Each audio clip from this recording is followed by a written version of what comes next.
जय श्री कृष्ण। गीता के 5वें अध्याय के अंदर भगवान कृष्ण से सवाल कर रहे हैं अर्जुन कि हे कृष्ण, हमें वो कर्म बताइए जिससे हमारा कल्याण हो, हमें युद्ध ना करना पड़े, बिना युद्ध किए हमें राज प्राप्त हो जाता है तो ठीक है, नहीं तो कोई बात नहीं। अर्जुन के अंदर मोह इतना आ जाता है कि अर्जुन कर्म योग से भाग रहे हैं। कर्म योग से भाग रहे हैं तो परमात्मा को प्राप्त कैसे कर सकते हैं? भगवान कृष्ण को, स्वरूप को कैसे वो प्राप्त कर सकते हैं? भगवान कृष्ण अर्जुन को ये कह रहे हैं कि देखो, तुम यदि कर्म योग को धारण नहीं करोगे तो तुम्हारा बात बनने वाला नहीं है, गड़बड़ हो जाएगा। हम जान रहे हैं कि तुम्हारा मन के अंदर पूरे पूरे भोग पदार्थों से वैराग्य नहीं हो पाया है, इसीलिए तुम्हें भय हो रहा है अपने कुटुंब परिवार को वध करने से। सच्चाई जब तक हम नहीं जानते हैं तब तक तो मोह होगा ही। यह मानव का शरीर है। ज्ञान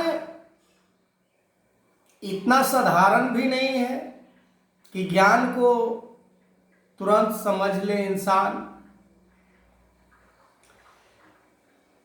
सतगुरु जब जब भी इस धरती पर आए हैं, सुन लीजिए ध्यान से, चाहे वो सतयुग वाला युग हो, चाहे वो द्वापर वाला युग हो, चाहे त्रेता वाला युग हो या कलयुग वाला युग हो, आज का जो समय चल रहा है ये कलयुग है। पर भक्ति करने का जो रूल रहा है, तरीका रहा है, वो सतयुग से लेकर आज तक नहीं बदला है। ब्रह्म ज्ञान यानी दिव्य ज्ञान, दिव्य ज्ञान यानी दिव्य दृष्टि, दिव्य दृष्टि यानी ब्रह्म ज्ञान। ब्रह्म ज्ञान को प्राप्त करके मन के अंदर संसार के विषयों से वैराग्य उत्पन्न कर लेना, तब ही परमात्मा को प्राप्त किया जा सकता है। या ना था भक्ति के नाम पर दिखावा कर रहे हैं। जैसे अर्जुन के मन के अंदर मोह आ रहा था कि मैं कर्मयोग को नहीं धारण करूंगा, इसके लिए हमें भिक्षाटन करके भी हमें जीविका चलाना पड़े, भिक्षा को मांग कर अगर जीवन को अपना चलाना पड़े तो मैं चला लूंगा, मगर कर्मयोग मैं ऐसे युद्ध नहीं करूंगा। अरे भाई, समय के सतगुरु स्वयं भगवान कृष्ण अर्जुन को बता रहे हैं, गिड़गिड़ा रहे हैं कि तुम ये काम करो। जैसे आज सतगुरु कह रहे हैं कि तुम समर्पण हो जाओ, मगर हम नहीं हो पाते हैं। हम इनकार जा रहे हैं अर्जुन के जैसे, बार बार कहा जा रहा है, पर हम उस अर्जुन के जैसे इनकार कर रहे हैं समर्पण होने से, और परमात्मा को भी हम प्राप्त करना चाहते हैं। तो ये ढोंग नहीं है तो क्या है?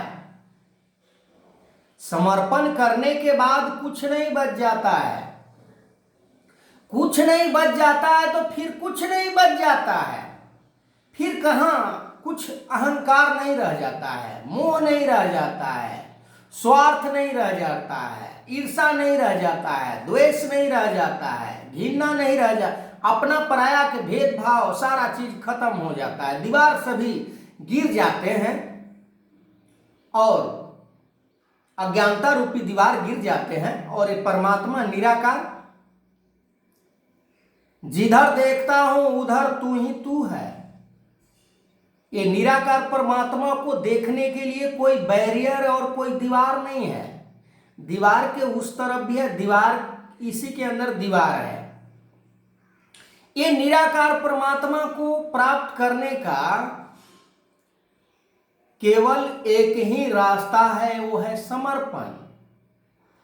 अर्जुन जब तक समर्पण नहीं हुए, 5वां अध्याय से मैं आगे की बात कर रहा हूं, अर्जुन जब तक समर्पण नहीं हुए कृष्ण के चरण में, तब तक उन्होंने युद्ध करने से इनकार ही करते रहे। सीधा जिस समय जिस दिन अर्जुन कृष्ण के बातों को मानकर युद्ध करने के लिए तैयार हो गए, उसी दिन ये निराकार परमात्मा जो विशाल, वो देख पाया। उससे पहले बार बार समझाने के बावजूद भी, इसीलिए सतगुरु ने सेवा सुमिरन सत्संग को प्रचलित किया है। यदि हम सेवा कर रहे हैं तो उसमें भी अहंकार आ जा रहा है, निस्वार्थता वहां पर नहीं कायम हो पा रहा है। यदि हम सत्संग कर रहे हैं तो वहां से भी ज्ञान हम प्राप्त नहीं कर रहे हैं। सत्संग में सिखाया जा रहा है समर्पण, सत्संग में सिखाया जा रहा है दया, प्यार, करुणा, नम्रता, सहनशीलता, एकता, भाईचारा, अपनापन, निस्वार्थ जीवन, वो भी हम नहीं ले पा रहे हैं। सुमिरन, तो जब ये नहीं होंगे, ये सही अगर हम धारण नहीं करेंगे तो इस निराकार परमात्मा को सुमिरन भी हम नहीं कर पाएंगे। और जिसने ये परमात्मा को सब कुछ समर्पण करके इसी के लिए अपना पूरा जीवन समर्पित कर दिया, फिर उसके लिए कहीं कोई बैरियर नहीं रह जाता है कि वो सुमिरन नहीं किया, वो सेवा नहीं किया। अरे भाई, उसके पास कुछ रह ही नहीं गया ना, सेवा करने का भी उसके पास कुछ नहीं रहा। जैसे भगवान कृष्ण जब बाल रूप में पालने के ऊपर से जब धरती पर उतर जाते हैं, उनका मन मति ऐसा वो उतर जाते हैं, तो धरती माता जो है प्रकट हो जाती है और कहती है कि भगवान, हमारे वत्स में तो बस मिट्टी के सिवा कुछ भी नहीं है, हमारे पास कुछ है ही नहीं, मिट्टी है, मिट्टी। अब मिट्टी चाहे जैसा भी हो, लाल हो, पीला हो, काला हो, गोरा हो, कई तरह से मिट्टी होते हैं।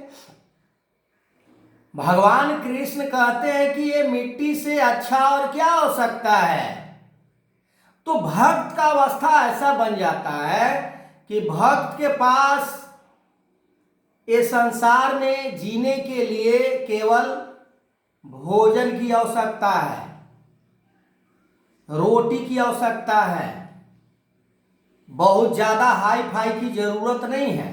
ये परमात्मा को प्राप्त करने के लिए कोई ऊंचे इमारत की जरूरत नहीं है कि इसी में रहेंगे तो परमात्मा को प्राप्त कर पाएंगे, मेरे पास इतना दौलत रहेगा तो परमात्मा को प्राप्त नहीं। ये सब हाल झूठ सच है, ये सब बातों में हमें नहीं आना है।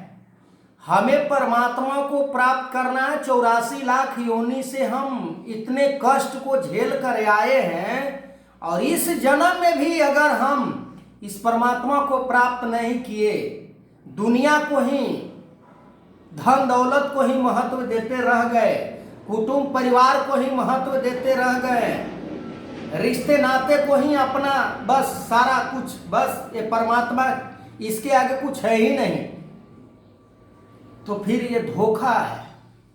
हमें धोखे में नहीं पड़ना है, हमें परमात्मा को प्राप्त कर लेना है। आगे मैं इस वीडियो को कंटिन्यू करूंगा, तब तक के लिए जय श्री कृष्ण।